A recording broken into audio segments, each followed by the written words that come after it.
Hello and welcome to another Lord of the Rings Rise to War video. I am the player who plays as the King under the mountain, and today we're going to do just a little season update video. I appreciate I only did one a couple of days ago, but I am trying to do this more regularly at the moment. And I'm just going to talk through a couple of tips, hopefully as well, about pathing and ways of trying to keep your troops alive while pathing. I'm going to give you hopefully a bit of a live example about kind of ways of restricting yourself from losing. If you're going to lose some troops pathing, don't lose too many. And I'm going to try and explain how and why you do use a little bit more stamina. It's actually a tip I picked up from someone else, from you, who I saw doing this, and I actually thought it was a really good idea. So just to kind of talk through everything where we're at, I am marching across the battlefield at the moment. I don't know what's likely to happen over there, but the crossing is currently under quite a large attack. So let's start with the map. And a sip of coffee. So in the last 2 days, not really a great deal has changed, to be perfectly honest. We're still attacking, there's still two pretty big pins that we're involved with. We still own Dol Guldur at the moment. We, at this second in time, haven't hit anything like a non-reinforcement buff or resources or anything like that. We're just... It's kind of like a giant game of poker. We keep being pushed to one side, and then I think the hope is that we hit the non-reinforced buff maybe at some point. But as of yet, we haven't, and we've kind of been holding out okay. It's been a little bit 2v1, but to be honest, in the last day or two in particular, gods have been quite aggressive towards Yudes also. Yudes, by the way, we were all the way up here, and I think we had fought back to this crossing, but at the moment, Yudes are pushing and have clearly cleared us from that crossing, so we'll have to try and get that back later on. But last night, I think we were up to somewhere around here, but as you can see, gods have pretty much pushed Yudes down to there and currently own both springs. They're not building a fellowship fort at this point anywhere, I don't think. Not too sure when someone's going to have another go at that. Obviously, we did stop both from doing that the other day. On the other side of the map, and kind of where I've been based really for the last day or so fighting is around here. So it's the other side of Dol Guldur. We're kind of trying to hold a line, and we've sort of been playing around with this area here, known as Porky's Hallway, to be fair. And this is a crack which people are trying to get through. So we're kind of being hit from both sides at the moment. And that's okay. I think it was, like I said before, it's to be expected. It's been a really interesting season, really fun so far. So there's been lots of fighting, plenty of fighting last night, where we did push them back a little bit, but I think realistically we probably needed more focus. But we'll work on that. As for the leaderboards, they haven't changed much either in the last couple of days. We're still inside that top 10. For production, which is I do think production is really important. I know some people aren't that bothered about it, but if you are going to fight a lot and you're not the most wild of accounts, you do need good production to keep your barracks high. I'll kind of go into that shortly as well. The fellowship rankings are still pretty much the same. Obviously, in this server, the kingdoms of gods and Ilil, Yudes and Sela, and Dobie and Det are the three main ones. And then LCDR and SPRT... SPRT and Avalon have obviously joined together there. I thought it was going to be them, but hey-ho. So there is now another kingdom, Barad-dûr. As for contribution, I'm still lagging behind Raven and Ogre. Not as much as what I was. But I am pulling away from the old man who's clearly not using his account to the best of his ability at this stage, shall we say. But the top 10's full of people that you would probably sort of think to see from these two fellowships, to be fair. And then as you go down a little bit more, there's obviously a few other... There's some large accounts in that top 20. Kennel's been a great pickup this season, and Marty and people like that. But yeah, Kennel was new to us this season. He's done a really good job. Loves his horses. Uses an Earmur. It's pretty cool, his formation, to be fair. Just to go through a couple of the other bits, I kind of haven't shown my commanders for a while. They sort of haven't really changed, to be honest. Gear-wise, Dane's still wearing this. as I think I prefer now the extra little bit of agility on Bjorn. At one stage, I did try and sort of switch those around to see if it made Bjorn survive longer, as well as also making Bjorn able to it probably hit a little bit harder. It kind of leveled out my damage stat a little bit across the two. Whereas now I quite like him having that little bit of agility. So hopefully when this skill procs, it hits the other person's Bjorn with this inflicting madness, and then they hit himself with this really big skill. So that's kind of the theory behind that. Sauron's still in the main. Mine's still a little bit too slow in most fights, so I do kind of... I am kind of looking for a solution for that. I've either got to make him a lot quicker, or I'm kind of looking at options to switch him out, possibly Frodo or something like that. I'm not quite sure yet, but trying to work around that at the moment. So that's kind of where we're at with the 4 main commanders. We've got a lot of commanders at 40, but we tend not to use too many, as you can probably appreciate. So that was kind of where the season's up to. We are on day 32. We are nearly over at the Yude's front, so I'll probably get a fight in before then. Before I show you this pathing thing, although I may just look to see if I'm about to get hurt, because these are just pathers.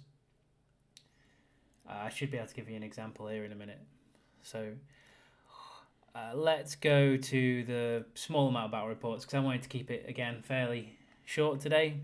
So there's just a few battles that I've picked out, mainly from gods from the last day or two, to be perfectly honest. Again, small margin wins. Loopy's a really, really good player. Got a really strong account. I'll just kind of flip through his gear. I do tend to beat him, and again, I'm quite surprised by that, considering I know my Dane's a little bit more of a Z level, but I do feel he should be doing slightly better against me, to be perfectly honest. But I'm still putting it down to the fact that I've got a couple of defensive chess pieces, but he's also got one, so not too sure on the reasons as to why, but I do tend to normally come out on top on that fight. Probably, actually, to be fair, down to Kingdom buff and Dol Guldur as well, to be honest. But really fun, really strong fight. I feel like I have to include this fight because he does tend to beat me every single time, and this is the fairest of fights we've had so far. There was no stealing a White Council. There's no excuse for me in this fight.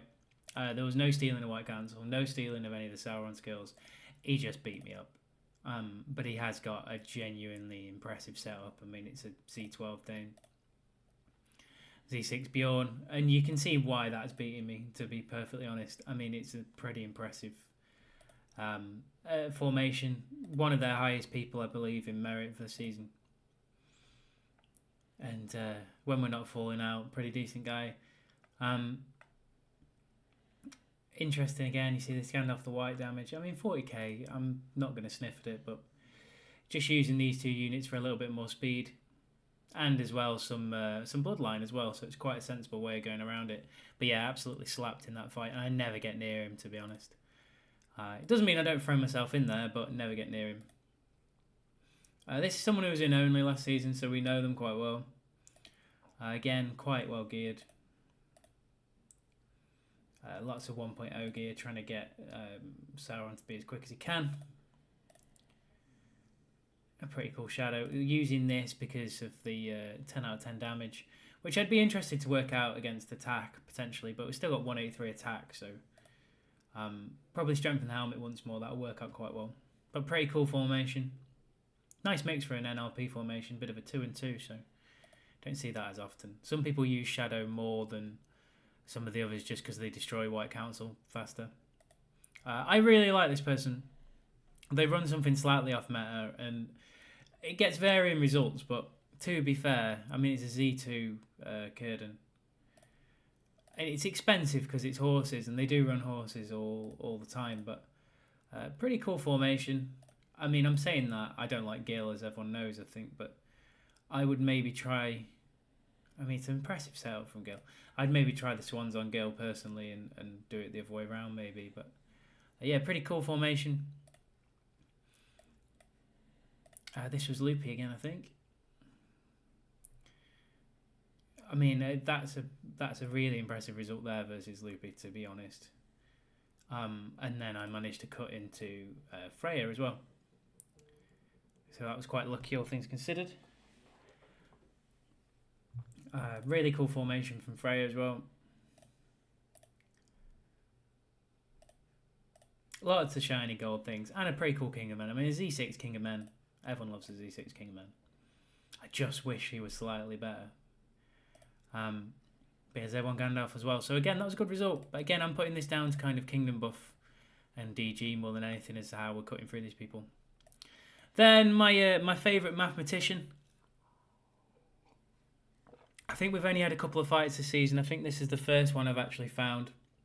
And I was okay with this because I wasn't quite full. And there's a lot of horses in there. So from a resource trade point of view, I actually thought I did pretty well. I'm still not convinced by this whole Galadriel setup, but to be fair, it does 86k damage plus some healing. I mean, you know, can't really complain too much. Using a good mix of 1.0 and 2.0 gear.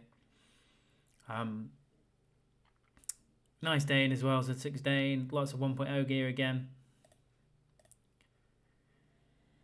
And a Z2 Bjorn. Again, you know, a bit of 1.0, a bit of 2.0 mix. Really good formation. Really, really good player. Resource-wise, I'm pretty happy with that trade. I still don't necessarily agree about the agility girl, but for now, we'll leave it there at that. I hadn't actually fought Reese before this fight, so I didn't really know what to expect. Again, pretty decent trade from my point of view. Pretty well geared Gandalf for white. So, you know, Respect 13 Scal, pretty impressive again there. Using this for speed to make sure that Nazgul hits before my White Council, I would wager. Z2 Dane. And a Z4 Sauron, who's also rapid. So that's going to cause me a lot of problems at some stage this season with the amount that procs. In the meantime, we've also been doing a little bit of this with a couple of Fell Beasts and killing off Pathers just to try and keep people honest. Doesn't work out all the time. I was trying to find the report where I thought I was hitting a Pather and got absolutely wrecked.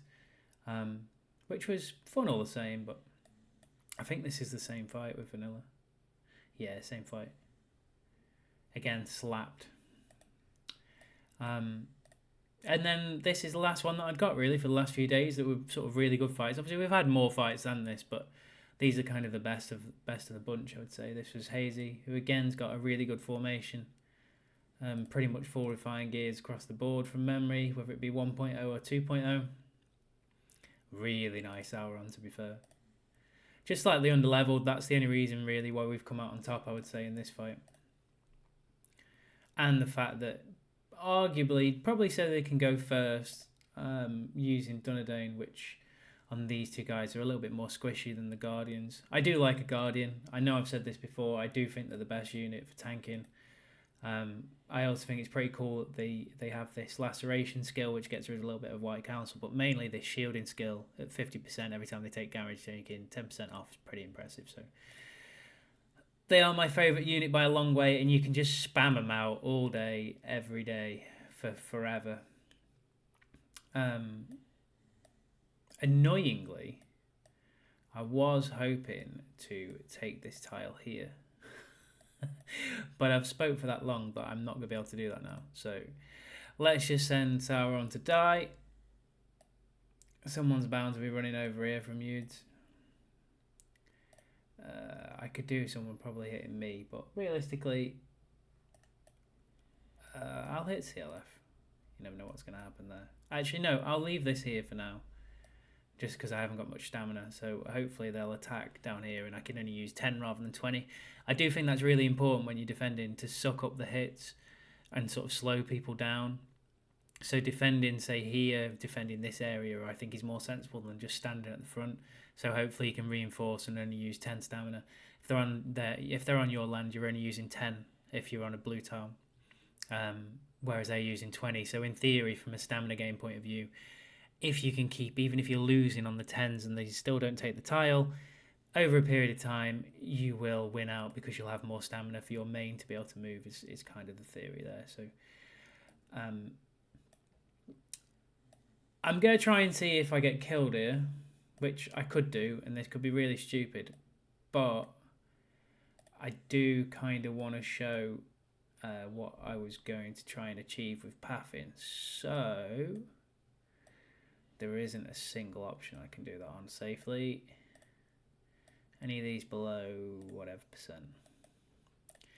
Okay, this could go really badly, or it could go okay. So what we're going to try and do is we're going to try and take this tile here, and the explanation I'm going to give of all my horses, which are likely to die, is I'm going to hit this tile, and then I'm going to recall them and hit them with this other pather. So, providing I don't get guarded, which may happen. I could have waited 3 minutes for this, but who knows, live dangerously. So what's going to happen is Frodo's hopefully not going to get guarded. He's going to hit this tile.